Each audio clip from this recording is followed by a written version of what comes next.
Kepada Bapak Ustaz kami persilakan. Assalamualaikum warahmatullahi wabarakatuh.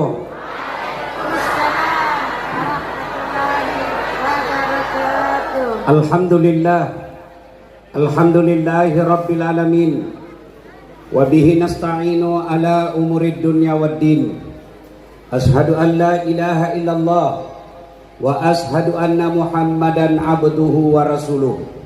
Allahumma salli ala Sayyidina Muhammad wa ala alihi wa sahbihi ajma'in, amma ba'd.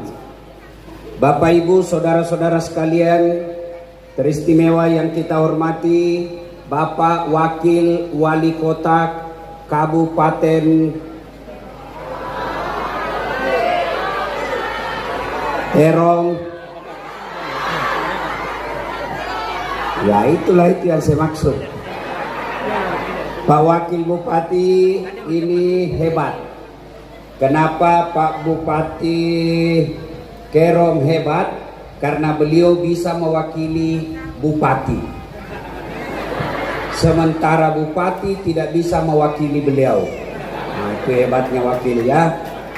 Kita hormati bapak-bapak polisi, ada Pak Wakapolres di sini beserta seluruh personilnya, bapak-bapak tentara, Ketua Dewan Masjid Provinsi Papua, kemudian Majelis Ulama, dan terkhusus yang saya hormati anggota DPR Kabupaten Kerom yang hadir di tempat ini yang pakai baju batik, yang saya tahu pasti Bapak tidak seagama dengan saya, tapi karena rasa toleransi Bapak datang ke tempat ini.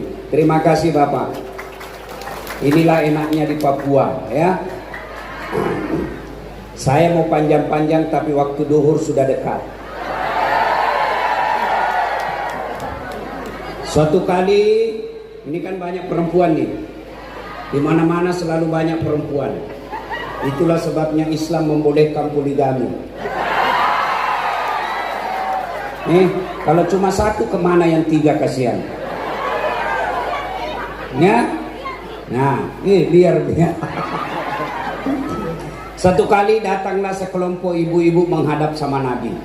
Kira-kira mau unjuk rasa. Maju seorang di antara mereka mewakili ibu-ibu yang lain. Ya Rasulullah, katanya Islam itu adil. Katanya Islam tidak membeda-bedakan perempuan dengan laki-laki. Ya betul kata Nabi. Tapi kok setelah kami pikir-pikir, sepertinya laki-laki lebih banyak amalnya dari perempuan. Laki-laki berjamaah ke masjid kami tidak dianjurkan. Laki-laki pergi perang, medan perang, kami tinggal di rumah. Laki-laki keluar, kami tinggal jaga anak. Lebih banyak ini pahalanya laki-laki dari perempuan. Nabi tersenyum lalu menjelaskan, ibu-ibu mau enggak dirindukan oleh surga? Tuh langsung jawab. Nabi tanya juga, mau enggak dirindukan surga? Kata ibu-ibu ini, mau ya Rasul. Kalau mau, 4 hal ini kau lakukan. Mau dirindukan surga ibu? 4 saja syaratnya bu. Lebih susah syaratnya jadi gubernur, mesti mencoblos 2 kali. Berapa kali mencoblos nanti? 2 kali. Tapi jangan dua gambar kau coblos, mati suaramu. Ya? Kata Nabi 4. 1. Aqimis sholat, dirikan sholat. Nah inilah yang paling banyak dilanggar mama-mama. Banyak yang tidak sholat emak-emak. Kapan? Kalau ada pengantin. Mukanya didempul, alisnya dikasih tipis, jilbabnya dikasih miring. Pernah lihat jilbab miring? Itu yang dikasih begini. Jilbab sakaratil maut namanya bu. Dia kasih ikat lehernya, dia kasih kembang, ada bunga-bunga lagi di atas kepalanya. Karena roknya sempit dia jalan begini. Beleng-beleng. Tiba waktu sholat, hayya 'alas sholat. Kata suaminya, bu, kau pergi sholat bu. Saya sudah jualkan kamu sawah supaya kau bisa haji. Sekarang kau sudah haji, masa haji tidak sholat? Apa kata istrinya? Kau sadar ya? Karena banyak itu ibu-ibu kasar sama suaminya. Sadar kamu? Saya sadar, saya suruh kau sholat. Kau tidak lihat ini jilbabku, susah dipakai. Gara-gara jilbab tidak sholat. Beleng-beleng. Ada begitu di sini? Ada? Bohong kau kalau kau tidak ada. Bu, kalau kira-kira ibu tidak sholat, suami marah ndak? Tidak. Kau dengar Pak, kalau ada istrimu tidak sholat dan kau biarkan, kamu dulu masuk neraka. Ya, dengar ini bapak-bapak. Nanti itu di sorga, ketika ada dijelaskan oleh Nabi, sholatnya bagus, puasanya bagus, hajinya mabrur, sedekahnya cukup, masuk surga. Masuk surga, tiba-tiba dipanggil sama malaikat. Ada yang teriak dari dalam neraka, Tuhan, tahan, tunggu dulu. Itu suami saya dinikahi, saya diwajibkan sholat, tapi dia tidak pernah didik saya. Dia bangun sholat subuh, dia biarkan saya tidur. Dia pergi sholat, saya tidak pernah diajaknya. Kalau dia masuk surga, kenapa saya masuk neraka? Bukankah dia bertanggung jawab kepada diriku sebagai kepala rumah tangga? Akhirnya malaikat katakan, pak mau kemana? Ke surga. Tunggu dulu, belum selesai urusanmu. Siapa itu? Istriku. Kalau begitu, ku anfusakum wa ahlikum nara, masuk ke neraka sama istrimu. Maka Pak, satu istri aja susah diurus. Bu, saya di rumah saya 4 istri tenang, nggak ada ribut. Iya, nggak pernah ada ribut. 4 istri di rumah saya Bu. Istri saya, istri kakak saya, istri mertua saya, istri tetangga saya, 4 istri, tidak pernah ribut. Nah, bagi mereka yang tidak sholat ibu-ibu, mudah-mudahan Muharram tahun ini ibu pulang pengajian sudah mulai sholat dengan baik. Ustadz, saya tidak bisa sholat Ustadz. Kenapa? Saya tidak bisa berdiri Ustadz. Allah kasih keringanan, silakan kau duduk. Sholat duduk begini Bu. Anggaplah ini. Allahu Akbar. Allahu Akbar. Nah, sudah anggaplah saya duduk. Kalau ruku, begini saja kepalamu ruku. Allahu Akbar. Sami Allahu liman hamidah. Sujud, bukan cuma kepala goyang, badanmu ikut kau tundukkan. Allahu Akbar. Sholat duduk namanya. Ustadz, saya tidak bisa berdiri, duduk. Baring, bukan salat tidur. Baring namanya. Anggaplah di sana kiblat. Ibu, baring. Allahu Akbar. Kepala sudah tidak goyang, tinggal tangan yang goyang. Allahu Akbar. Sami Allahu liman hamidah. Tidak bisa juga Ustaz, sholat pakai isyarat. Mana disebut sholat pakai isyarat Bu? Tinggal matamu kau kasih goyang-goyang. Allahu Akbar. Sami Allahu liman hamidah. Allah. Ya ketawa, saya serius sini. Diajari malah diketawai kita. Tidak bisa juga itu Ustaz. Ambil yang paling gampang. Sholat dalam hati. Bagaimana caranya sholat dalam hati Ustaz? Seluruh bacaan sholat, mulai takbir sampai salam, semuanya kau baca dalam hati. Bagaimana lu ruku? Pejamkan matamu, bayangkan seolah-olah kau ruku, Allahu Akbar, baca doa ruku. Bayangkan lagi sujud, baca doa sujud. Bayangkan lagi tahiyat, baca doa tahiyat. Semua dalam hati, bibirmu saja sudah tidak goyang. Boleh dan sah. Tidak bisa begitu Ustaz. Gampang, ambil kain putih, bungkus, bawa dikubur. Ayo. Ustaz, saya tidak bisa sholat Ustaz. Kenapa Ibu? Saya tidak bisa kena air, tayamum. Bagaimana cara tayamum? Ambil, letakkan tanganmu di dinding. Sudah itu usap wajah. Selesai, 1 kali sudah sah, 3 kali lebih bagus. Letakkan lagi di dinding, usap tangan begini. Selesai. Apalagi? Ustaz, tidak bisa pakai kudung. Tidak usah pakai kudung, bungkus badanmu sarung. Selesai. Apalagi? Hah? Saya sakit Ustaz, sariawan. Kau salat sariawan. Halo, Allah.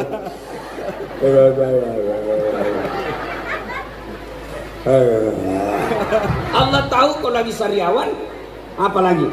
Ustaz, kita di tengah laut Ustaz pergi mancing, nggak tahu kiblat. Kau lihat yang pergi dengar dakwah itu kata Nabi, apalagi kalau dia sudah wudu, dia pergi dengar dakwah, dia baca doa, inna sholati wa nusuki wa mahyaya wa mamati lillahi rabbil alamin, bismillahi tawakkaltu ala la haula wala quwwata illa billah. Maka kata Nabi, langkah kakinya kanan satu pahala, kaki kirinya digugurkan dosa kecilnya. Bayangkan, kalau 50 kilo itu berapa langkah itu?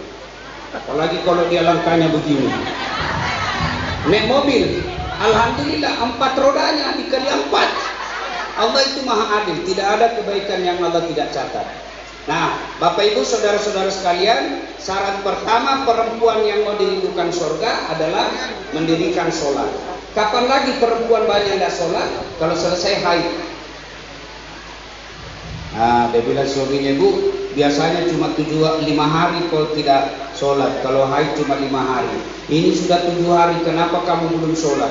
Dia bilang, orang belum bersih. Dia bilang suaminya, kau bohong toh? Apa bohong? Saya kasih lihat kau. Bu, kalau tidak sholat, semua sia-sia amalmu. Kalau dia Nasrani, jelas agamanya. Kalau dia Hindu, jelas agamanya. Buddha, jelas agamanya. Yahudi, jelas agamanya. Tapi kalau Islam tidak sholat, tidak jelas agamanya. Maka ibu-ibu sholat. Ada yang bilang, Ustaz, saya tidak pernah hafalan bacaan sholat. Wala ta'inasu min rauhillah, kata Allah. Jangan kau putus asa. Bagaimana caranya? Ibu beli buku tuntunan sholat. Ke toko buku, beli tuntunan sholat. Bagaimana caranya Ustaz? Saya tidak hafal. Ibu tidak usah hafal, baca itu. Ibu boleh sholat sambil pegang itu buku baca. Allahu Akbar. Buka lagi. Bismillahirrahmanirrahim. Boleh, boleh. Tapi jangan begitu terus. Mungkin 1 bulan sambil belajar. Boleh. Ustaz, saya belum hafal doa iftitah. Boleh ibu tidak baca doa iftitah, itu sunnah.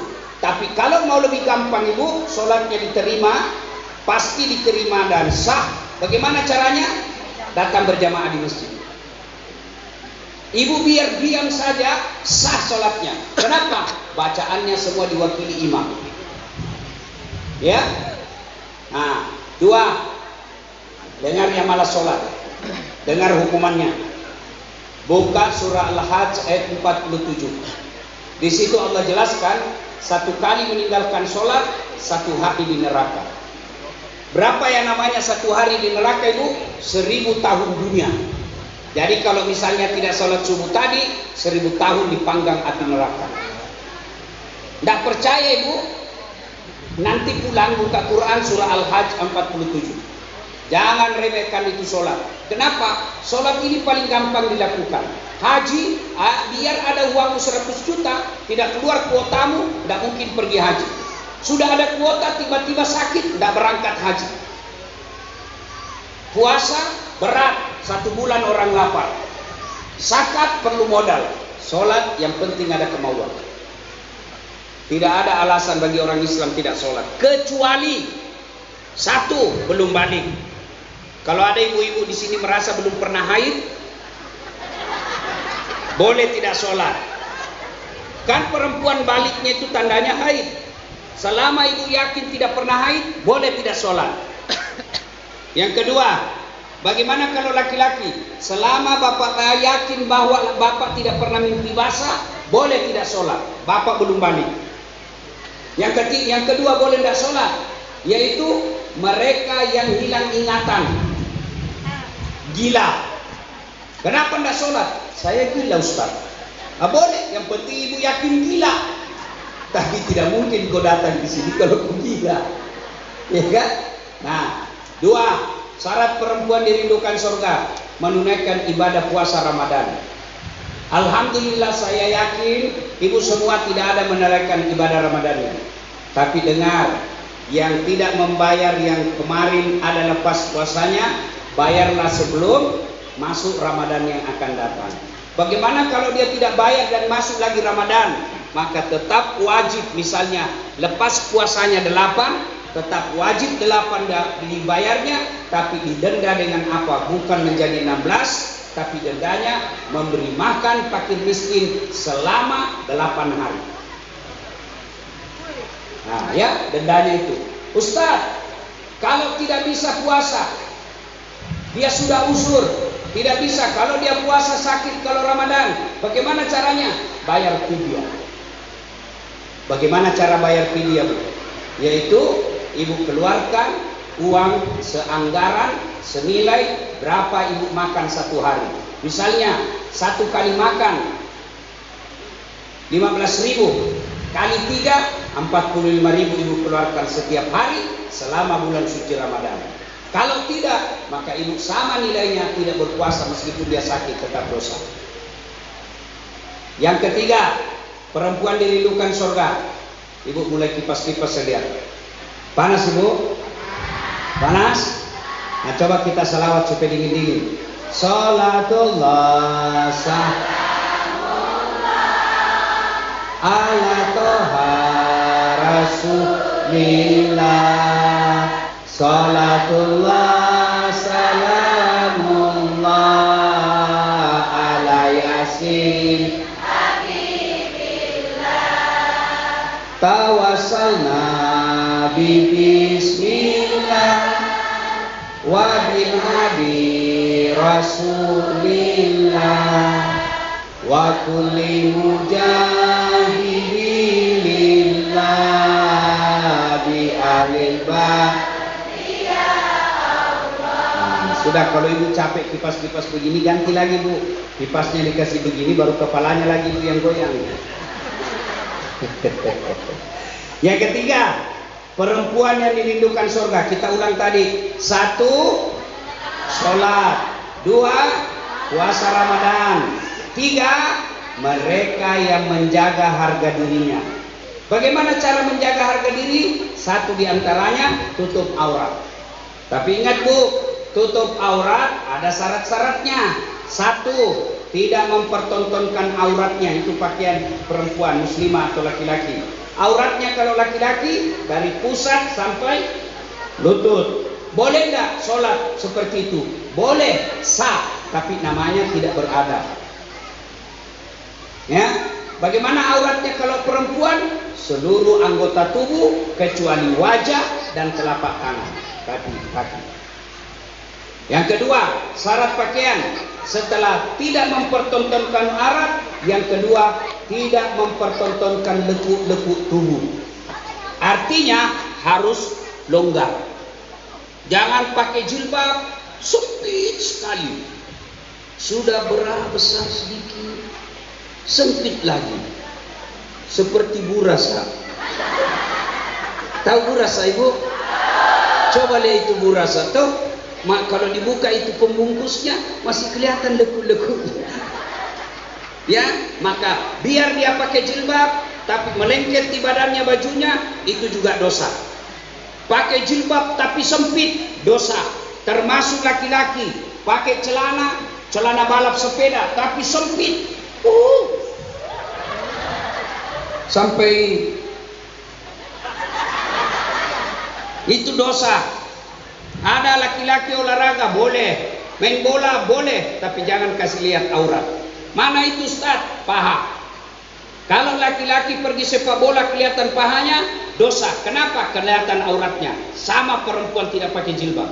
Dia bilang mahasiswaku, enggak ada yang nafsu lihat pahaku Ustaz. Siapa bilang? Siapa tahu ada janda-janda tua sudah lama tidak lihat paha. Ya, termasuk menjaga harga diri. Bagaimana caranya? Tidak pernah keluar rumah kecuali bersama dengan keluarganya. Kalau ibu mau diridai Allah, setiap dia keluar rumah dia bawa mahramnya. Kalau dia jalan sendiri tanpa izin suaminya, maka selama perjalanannya Allah laknat perjalanannya. Yang keempat, ibu, Bulan 1 apa? 2, 3. Dengan cara 2, tidak pernah keluar kecuali dengan mahramnya. Yang keempat, ini agak berat. Mematuhi, menaati suaminya.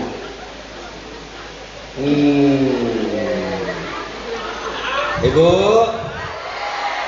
nanti di akhirat ada majelis taklim, bagus zikirnya, hafal asmaul husna, sholatnya baik, terpaksa dulu masuk neraka. Gara-gara apa? Kasar sama suaminya.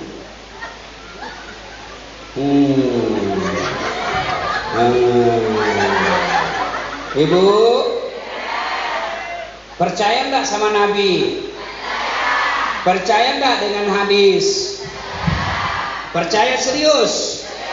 Hadis Nabi bilang begini, ada 4 jenis perempuan menjadi bahan bakar api neraka. Bukan saya bilang ya, Nabi. 4 perempuan menjadi bahan bakar api neraka. 1, yang suka kasar sama suami. Marah boleh. Tidak kusangka kau begini. Saya tinggalkan Jawa, saya pergi merantau. Saya ikut kamu. Tidak kusangka kau kawin lagi, Bapak. Boleh marah begitu, boleh, tapi tidak boleh kasar. Mana kasar? Bodoh memang ini. Dongok. Sama saja kau bapakmu cilaka. Itu tidak boleh. Kenapa? Memaki suami. Boleh marah ibu? Boleh. Tapi yang saya heran tuh, banyak ibu-ibu saya lihat bertengkar tiap hari sama suaminya. Bertengkar, ketemu bertengkar. Sampai teman saya bilang, Ustadz, saya kalau bicara sama suami istriku, kalau sudah lewat 10 menit pasti bertengkar. Saya bilang, makanya kalau sudah menit ke-9 berhenti kau bicara. Ada memang begitu. Sama tetangganya sopan, Assalamualaikum Pak, gimana kabar di rumah Pak? Sama suaminya, hei dari mana kau, bodoh memang ini. Bertengkar, tiap hari bertengkar, hamil lagi.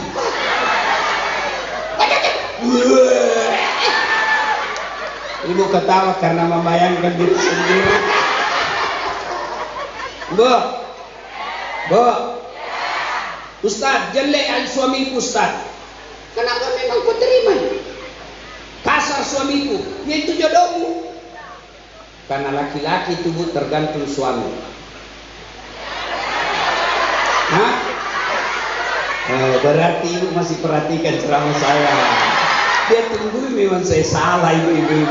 Bu, suami itu tergantung istri. Istri saya Bu, saya selisih 28 tahun. Tapi sangat sopan sama saya. Tidak pernah ketemu sebelumnya, tidak pernah pacaran, tidak pernah lihat fotonya. Nanti sudah ijab kabul baru saya ketemu. Tidak percaya Bu, nanti ibu buka di YouTube istri Das Atlatif, lihat. Hafal Quran.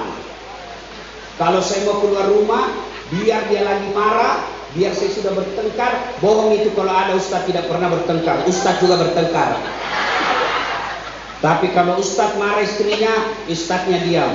Kalau istriku marah, saya peluk baru saya bilang, insaflah wahai manusia. Berhenti dia marah. Kalau dia marah-marah, saya baru pulang, saya duduk, saya peluk-peluk.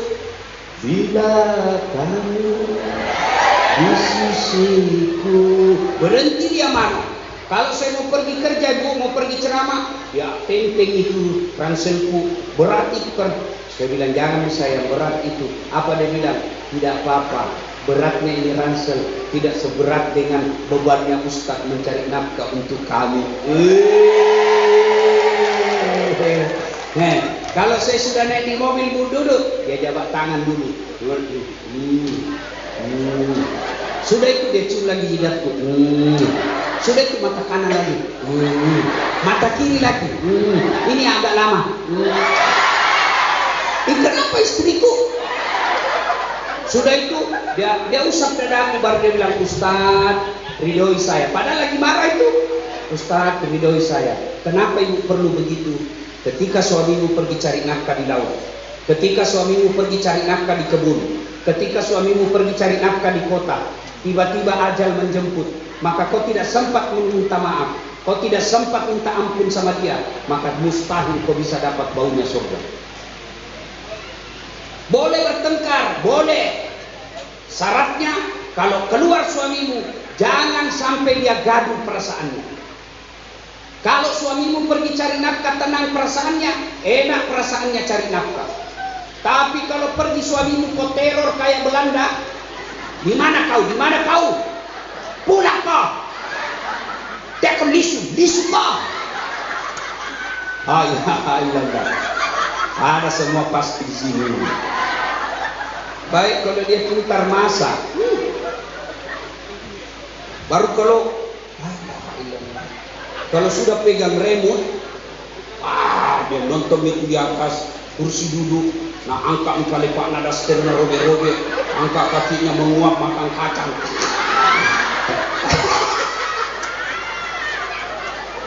Bu, mau masuk surga? Mau? Taati suamimu.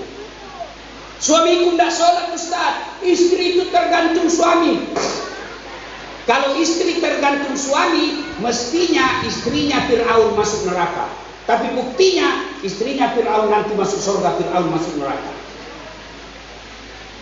Kalau tergantung suami, mestinya istrinya Nabi Lut masuk surga. Kenapa? Karena Nabi Lut suaminya. Tapi buktinya sejarah membuktikan istrinya Nabi Lut nanti masuk neraka karena dia tidak taat. Ibu, menderita di dunia sesaat saja. Tapi kalau kau lawan suamimu, mustahil kau bisa dapat ridha Allah. Kenapa begitu Ustaz? Karena suamimu bertanggung jawab dunia sampai akhirat. Artinya apa Ustaz? Kalau ibu tidak sholat, suamimu nanti diseret masuk neraka. Ibu tidak pakai jilbab, istri suamimu nanti bertanggung jawab. Tapi kalau ibu, suamimu pemabuk, suamimu tukang judi, suamimu pesina, ibunya baik sifatnya, ibunya taat beragama, tidak ada urusan suami masuk neraka, ibu masuk surga. Maka ibu, daripada kau jaga, kau periksa terus HP ke suamimu, lebih baik kau jaga harga dirimu. Apa gunanya kau awasi HP-nya suamimu? Apa gunanya kau periksa HP-nya suamimu? Nah kasih kau satu masih ada sembunyi. Kenapa kau tahu Ustaz? Saya pelakunya. Apa? Susah juga kalau kau periksa terus HP tak? Kasih mati tidak apa. Lebih baik kau dikasih yang selain sembunyi satu. Apa? Maka ibu, daripada kau sibuk jaga dan awasi suamimu, lebih baik kau jaga harga dirimu. Jaga ibadahmu. Itu yang dilakukan emak saya. Mama saya, anaknya dia jaga. Akhirnya sekarang alhamdulillah, anaknya bisa jadi ustaz. Saya bikinkan masjid. Saya pergi bawa umroh pelayanan first class. Saya sewakan hotel yang paling mahal. Saya bilang sama petugas, kasih yang terbaik. Uang bisa dicari, tapi mamaku alhamdulillah masih bisa hidup. Kalau begitu, dididik dari kecil. Tapi kalau mamanya sibuk main game, apalagi judi online, pinjam online, apa? Dulu perempuan dulu bu, meskipun gajinya suaminya tidak jelas, kalau pagi-pagi mau pergi sawah suaminya, sudah saya lihat bapakku ada kopinya mengepul. Sekarang tidak ada lagi bapak-bapak dibikinkan kopi di rumah. Mana buktinya? Mana buktinya? Banyak bapak-bapak di warkop duduk pagi-pagi. Sebelum ini semua yang laki-laki tidak dibikinkan kopi. Bu, ibu-ibu dulu mau bikin kopi susahnya minta ampun. Dia ke pasar, dia tumbuk sendiri, dia goreng sendiri, dijemur sendiri, 1 jam sampai 1 hari prosesnya itu bikin kopi. Tapi alhamdulillah belum pergi sawah suaminya sudah ada kopi suaminya. Sekarang ibu-ibu tinggal di saset itu, ada itu 3 in 1, ada kopinya, ada susunya, ada gulanya, tinggal diseduh, tidak ada juga dibikinkan. Makanya jangan kau heran kalau ada janda bikinkan kopi suaminya. Si mau, tenang kau Pak, saya beda kau hari ini. Karena saya tahu kau semua takut sama istrimu. Maaf ibu, kalau orang Bugis tidak ada takut sama istri. Kalau orang Jawa, takut sama istrinya. Orang Bugis, sorry, tidak ada. Cuma orang Bugis istrinya lebih berat. Ya, Bu. 1, sok. 2, 3, 4. Taat sama suami. Nabi bilang begini, biar suamimu tukang judi, biar suamimu pezina, biar suamimu pemabuk, tidak pernah sholat. Kalau ini kau lakukan Bu, apa kata Nabi? Tadkhulul jannati bisalam. Masuk ke surga dengan penuh keselamatan. Pilih kau pintu yang mana kau suka. Coba, enaknya itu jadi perempuan. Dan ingat, dosanya suamimu dia kau tidak tanggung, tapi dosanya istri ditanggung oleh suami. Makanya pulang pengajian Bu, paling hebat sudah ibu kalau ibu sudah mulai sholat 5 waktu. Bapak-bapak, tidak ada gunanya bapak rajin berjamaah di masjid, menjadi pengurus Dewan Masjid Indonesia, tapi istrimu tidak pernah kau ajar sholat, kamu akan bertanggung jawab di akhirat kelak. Maka lebih baik berperkara. Sudah dikasih tahu tidak mau, keras. Keras dengan cara apa? Suara tensi. Dek, kau salatlah dek. Bagaimana rumah tanggamu berkah? Jauh-jauh kita merantau, pantas hidup kita susah kau tidak sholat. Masih juga tidak mau sholat, mulai naik suaramu. Memang kamu ini dikasih tahu baik-baik tidak mau.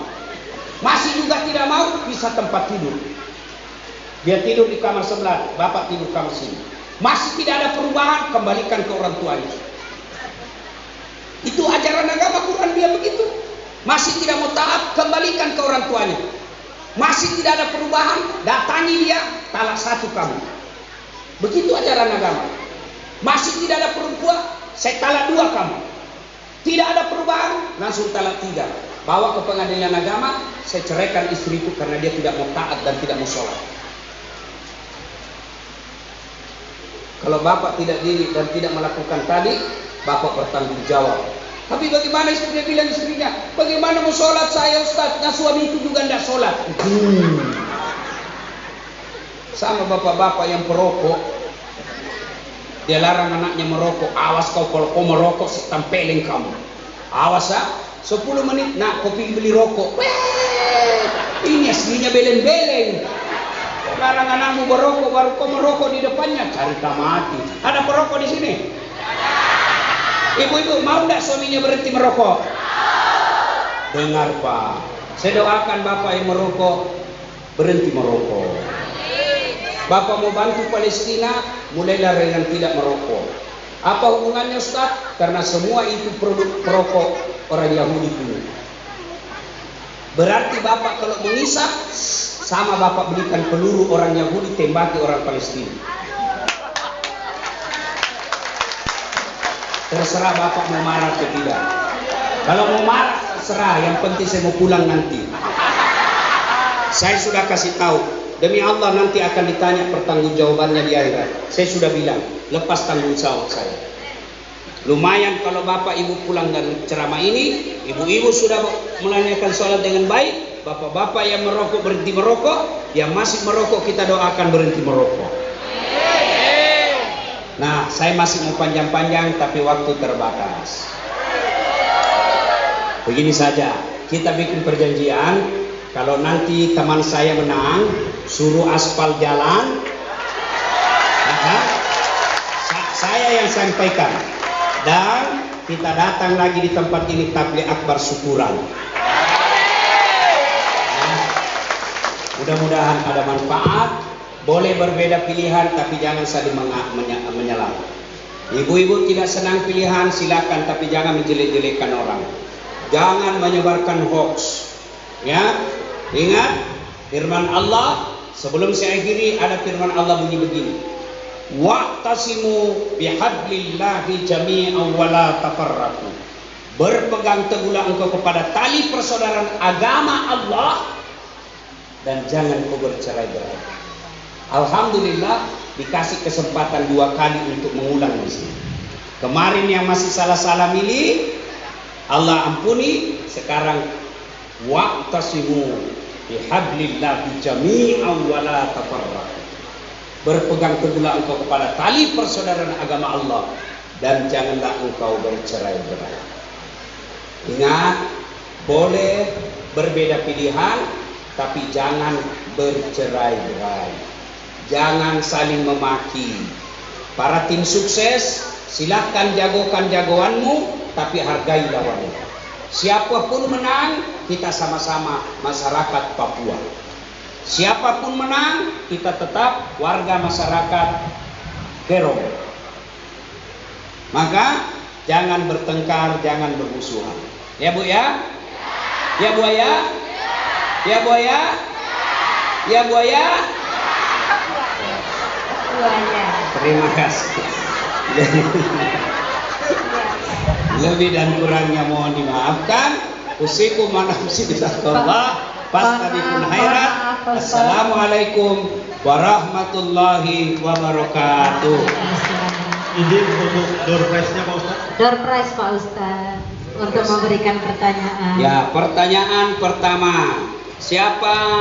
Siapa namanya temannya Pak Ustadz yang mengundang ke saya? Nih. Siapa? Ini Bu. Siapa?